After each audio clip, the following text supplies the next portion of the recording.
సైబరాబాద్ లాంటి ఒక సిటీని క్రియేట్ చేసిన వ్యక్తి. మనస్ఫూర్తిగా చెప్తుంటే అది చాలాసార్లు రోడ్డు మీద వెళ్తుంటే, ఫ్లైఓవర్స్ మీద వెళ్తుంటే హైదరాబాద్లో ఒక రాళ్ళు రప్పల మధ్య ఒక నగరాన్ని చూడగలిగిన వ్యక్తి.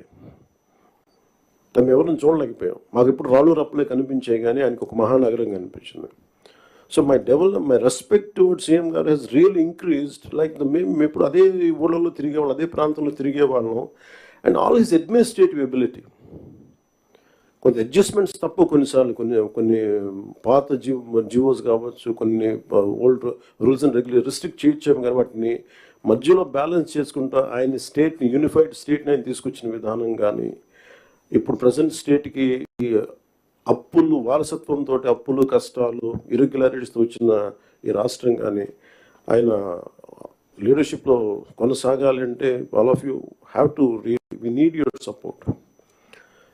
ఇది more than I'm begging you and requesting you, it is your fundamental responsibility. Last time మేము ఎన్ని చూస్తామంటే, if collectors would have gone, for example in Kakinada there were 3 check posts. Honourable minister for civil supplies Nadendla Manohar గారు వెళ్ళి 3 check పోస్టులు పెట్టిన తర్వాత కూడా చాలా ఇష్టారాజ్యంగా స్మగ్లింగ్, రవాణా జరుగుతూ ఉంటే we don't know whom to blame. Straight ఈజీగా పాయింట్ చేసేయచ్చు కానీ fingers, it is the collector's responsibility, it is the SP's responsibility. How come they had ignored? And it was quite disappointing for us. Into maagaide parledu, we are not here for making money, we want to do something. And that, as I said, the rot begins when wild actions are received calmly by society, and ilanti wild actions chuskunta unte and the country will disintegrate no sooner. మీరు వెళ్ళి Kakinada airport for example వెళ్ళి చూస్తే, మీరు సీపోర్ట్లో, all of you had seen in 2008 how Kasab and this Pakistani terrorists had entered and created a mayhem in our nation, commercial capital. It all needs little oversight, let go attitude, and it costed us 300 plus lives. ఎలక్షన్లు అయిపోయాయి, దాదాపుగా 6 నెలలు దాటింది.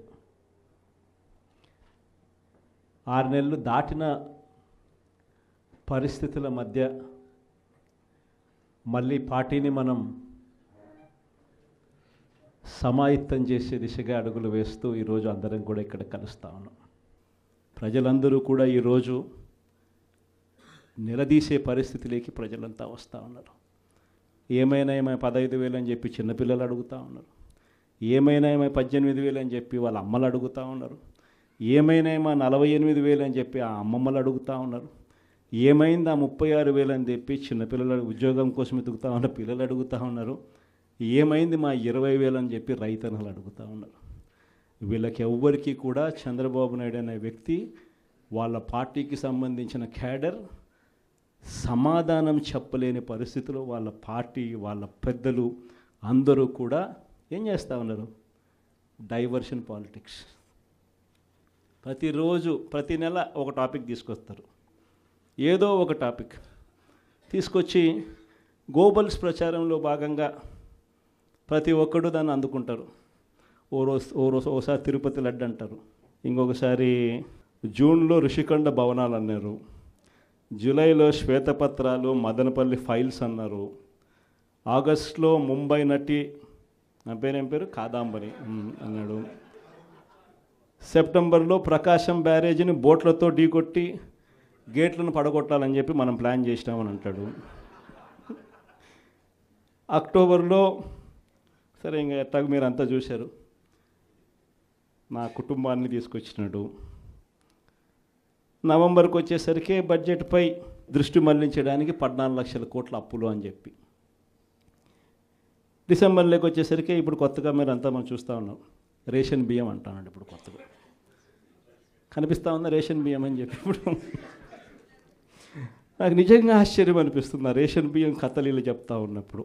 ప్రభుత్వంలో ఎవరున్నారు అని, ప్రభుత్వంలో మనమున్నామా, ప్రభుత్వంలో వాళ్ళు ఉన్నారా అని నాకు అర్థం కాల.